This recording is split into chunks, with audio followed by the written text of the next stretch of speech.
শারিখা স্থানীয় প্রবাসী যুব সমাজের উদ্যোগে আজকের এই ইসলামী মহাসম্মেলন, আল্লাহ পাক একের পর এক ওলামায়ে কেরামদের আলোচনা শুনে ধৈর্য সহকারে আমরা এখানে বসেছি। আল্লাহ তাআলা আমাদের সকলকে উত্তম জাযা দান করুক। সকলে বলেন আমিন। আরো জোরে বলেন আমিন।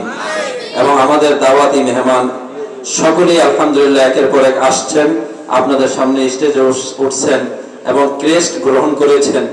আমরা সকলকে ধন্যবাদ জানাই। এদের মধ্যে হয়ে অন্যতম একজন আজকের এই ইসলামী মহাসম্মেলনের এই মাহফিলের বিশেষ অতিথি জনাব ইসমাইল হোসেন সাহেব, বিশিষ্ট সমাজসেবক, ইলিয়াটগঞ্জ বাজার, তিনি আমাদের মাঝে আসছেন। ভাই অনেকে আমরা চিনি না, আবার অনেকেই চিনি। বিশেষ করে আমি চেহারা দেখছি, কিন্তু ওনার পুরো পরিচয়টা আমি জানি না। আজকে দেখার পর আমি বললাম যে ভাই একটু পরিচয় নেই।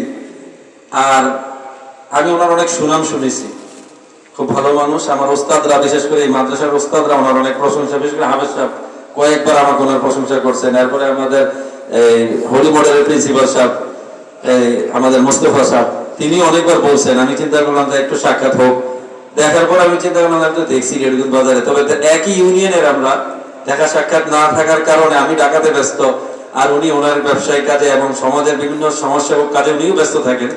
আলহামদুলিল্লাহ, আল্লাহ তাআলা আমাদের দুজনকে সাক্ষাৎ করিয়ে দিয়েছেন। এবং এই সাক্ষাৎটা এই মাদ্রাসার, এমন একটা মাদ্রাসা, এটা দাওরা হাদিস পর্যন্ত 450 ছাত্রী এখানে